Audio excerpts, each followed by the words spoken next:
जय Jagannath special OTT रो कोश subject row science row Etah second MCQ part A MCQ part रे बहुत important MCQ आनी छे जदि आपण मानकू ए वीडियो टी भल लागिवो आपण निश्चित भाबरे लाइक शेयर सब्सक्राइब करिवे। बर्तमान हम 33 नंबर क्वेश्चन को जिबा। प्रीवियस क्लास रे 32 नंबर पर्यंत आलोचना करथले। 33 नंबर क्वेश्चन माइटोकॉन्ड्रिया भितर थिबा मध्यवर्ती स्थान को माइटोकॉन्ड्रिया भितर जे मध्यवर्ती स्थान ताकू कोन कुआ जाय ना ताकू हमर कुआ जाय आधार। आधार माइटोकॉन्ड्रिया रे अम्लजान द्वारा खाद्य पदार्थ को जारण घटियो माने अम्लजान उपस्थित खाद्य पदार्थ भांगिबो भांगिले कोन सृष्टि शक्ति सृष्टि हो से शक्तिटा होची एटीपी एडेनो ट्राइफॉस्फेट। एटीपी को कोषर कोन कुआ जाय ना एटीपी को शक्ति मुद्रा जेहेतु आदर प्रबल शक्ति अछि ये कोठी नै गच्छित होई रुए ना ये माइटोकॉन्ड्रिया अधिक परिमाण सृष्टि तो माइटोकॉन्ड्रिया को शक्ति केंद्र कुआ जाय त माइटोकॉन्ड्रिया कोषर कोन कुआ जिवो को 36 नंबर क्वेश्चन शक्ति केंद्र। समस्त उद्भिद केतेक आदि प्राणी कोष रे अनेक प्रकार छोट बड़ थली थाए एटा सब्जेक्ट रे पढाई छै थली को कोन कुआ जाय ना से थली को कोन कुआ जाय रसधानी कुआ जाय से थली कोन कुआ जाय रसधानी। उद्भिद कोषर केउ अंगिका कोषर स्फीति आउ दृढ़ता को नियंत्रण करि थाए सेडा होची रसधानी। एक कोषी आदि प्राणी रो केउ अंगिका जल नियंत्रण रे सहाय्य करि थाए जल नियंत्रण रे संकोच रसधानी जल नियंत्रण रे सहाय्य करते रसधानी तो हबनी खाद्य रसधानी तो हबनी। केउ अंगिका न्यष्टि आवरण रो बहिस्तर सहित संयुक्त होई कोष भितरर विभिन्न दिग देई कोष झिली पर्यंत विस्तृत होई थाए एटा होची जो जालिका सदृश एटा एंडोप्लाज्मिक रेटिकुलम बा ईआर। अमसृण एटा कहिथली को सब्जेक्टिव क्लास रे अमसृण एंडोप्लाज्मिक रेटिकुलम पृष्ठ भाग रे राइबोसोम मान अवस्थान करी निम्नलिखित केउटी संश्लेषण रे सहाय्य करंती ना एटा पुष्टि संश्लेषण पूर्व शॉर्ट क्वेश्चन भी कहिछि। मसृण एंडोप्लाज्मिक रेटिकुलम उपरे राइबोसोम न थाए किंतु एथिरे कोन संश्लेषण होई पारे ना एथिरे स्नेहसार संश्लेषण हेई पारे। प्रथम फेज रे कोन हमर पुष्टिसार संश्लेषण हुए सेकंड फेज रे कोन सेटा राइबोसोम न थाए किंतु प्रथम फेज रे राइबोसोम थाए राइबोसोम पुष्टिसार संश्लेषण कर दे किंतु सेकंड फेज रे राइबोसोम न थाए किंतु कोन ये हुए संश्लेषण ना स्नेहसार होई थाए।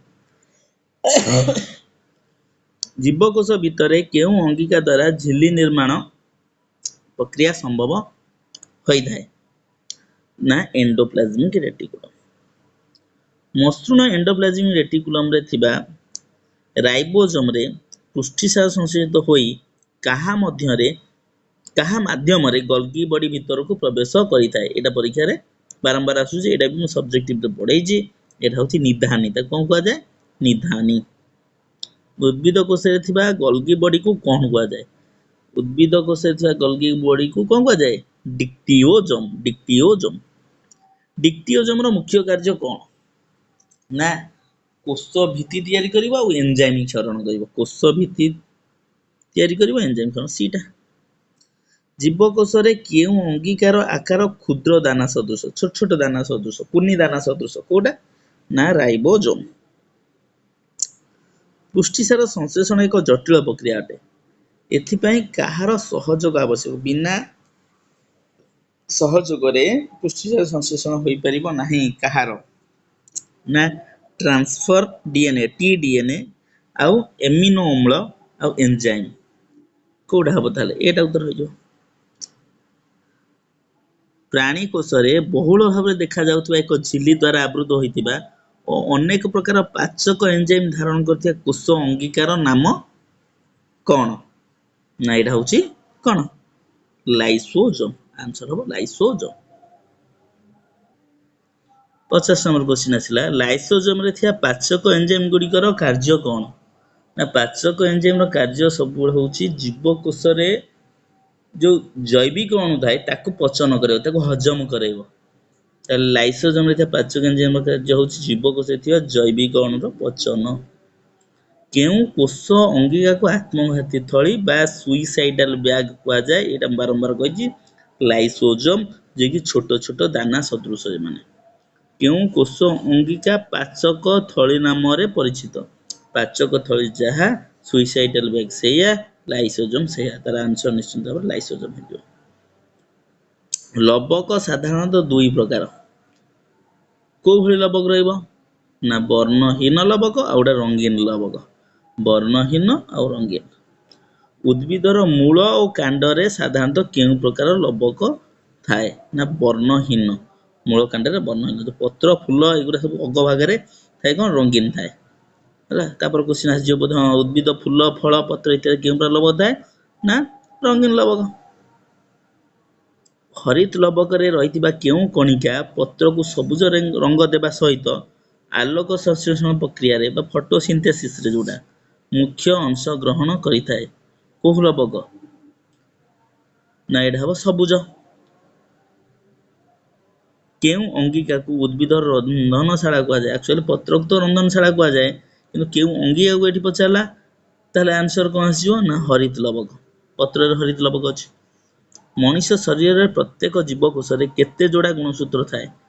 କେତେ ଯୋଡ଼ା ଯଦି ପଚାରିଲା 23 ଯୋଡ଼ା, ଯଦି କେତେଟା ପଚାରିଲା ତାହେଲେ ସେଟା 46ଟା। ଗୁଣସୂତ୍ର କେଉଁ ଅଣୁରେ ଗଠିତ ହୋଇଥାଏ? ନା ଗୁଣସୂତ୍ର DNA ଆଉ ଡିଅକ୍ସିନ୍ୟୁକ୍ଲିକ ଏସିଡ DNA ଆଉ ପୃଷ୍ଟିସାର। DNA ପୃଷ୍ଟିସାର C. କେଉଁ କାର୍ଯ୍ୟରେ କ୍ରୋମୋଜୋମ ମୁଖ୍ୟ ଭୂମିକା ଗ୍ରହଣ କରିଥାଏ? ନା ପ୍ରଜନନ ଆଉ କୋଷ ବିଭାଜନ। ପ୍ରଜନନ ଆଉ କୋଷ ବିଭାଜନ।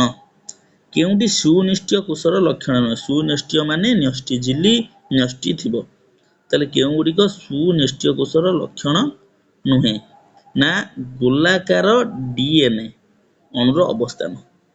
ଏଇଟା ସୁନିଷ୍ଠୀୟ କୋଷର ଲକ୍ଷଣ ନୁହେଁ। କେବଳ ଏକମାତ୍ର ଗୋଲାକାର DNA ଅଣୁର ଅବସ୍ଥାନ କେବଳ ଏକମାତ୍ର ଗୋଲାକାର DNA ଅଣୁର ଅବସ୍ଥାନ କେଉଁ କୋଷରେ ଦେଖାଯାଇଥାଏ? ନା ପ୍ରାକ୍ ନ୍ୟଷ୍ଟିୟ କୋଷରେ ଦେଖାଯାଇଥାଏ। ହେଲା, ଗୋଲାକାର। ସରଳ ରୈଖିକ ହେଲେ ସୁନିଷ୍ଠୀୟ କୋଷରେ ଦେଖାଯାଇଥାଏ।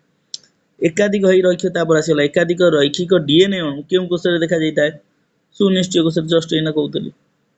କେଉଁ କୋଷର ରସଧାନୀ ଗୁଡ଼ିକ ସ୍ଥାୟୀ ଅଟନ୍ତି?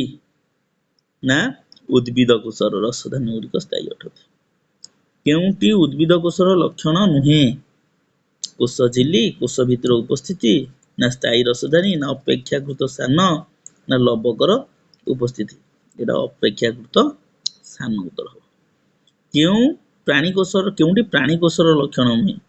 କେଉଁଟି ପ୍ରାଣୀ କୋଷର ଲକ୍ଷଣ ନୁହେଁ? କଣ? ନା ସେଣ୍ଟ୍ରୋଜୋମ କୋଷ ଅଙ୍ଗିକାର ଉପସ୍ଥିତି। ଶେଷ କ୍ୱେଶ୍ଚିନ୍। ଦ୍ୱିଗୁଣିତ କ୍ରୋମୋଜୋମ ସଂଖ୍ୟା କେଉଁ କୋଷରେ ଦେଖାଯାଇଥାଏ? ଦ୍ୱିଗୁଣିତ କୋଉଠି? କାୟିକ ବା ସୋମାଟିକ। ଦ୍ୱିଗୁଣିତ କାୟିକ ବା ସୋମାଟିକ। ଯଦି କହିବ ଏନ୍ ଗୁଣିତ, ତାହେଲେ ସେଟା ଜାଇକ କୋଷ ବା ଜନନ କୋଷରେ ଏନ୍ ଗୁଣିତ। ହେଲା, ଦ୍ୱିଗୁଣିତ ହେଲେ କାୟିକ ବା ସୋମାଟିକ।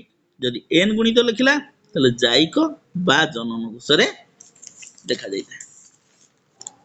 ସଇଲା ଆମର କୋଷ ବିଷୟର ଯେତିକ ଇମ୍ପୋର୍ଟାଣ୍ଟ ସର୍ଟ କ୍ୱେଶ୍ଚିନ୍ ସବୁ ଯାକ ଆଲୋଚନା କରାଗଲା। ଯଦି ଆପଣମାନଙ୍କୁ ଭିଡ଼ିଓଟି ଭଲ ଲାଗିଥିବ ଆପଣମାନେ ନିଶ୍ଚିତ ଭାବରେ ଲାଇକ୍, ସେୟାର, ସବସ୍କ୍ରାଇବ କରିବେ। ରହୁଛି। ଜୟ ଜଗନ୍ନାଥ।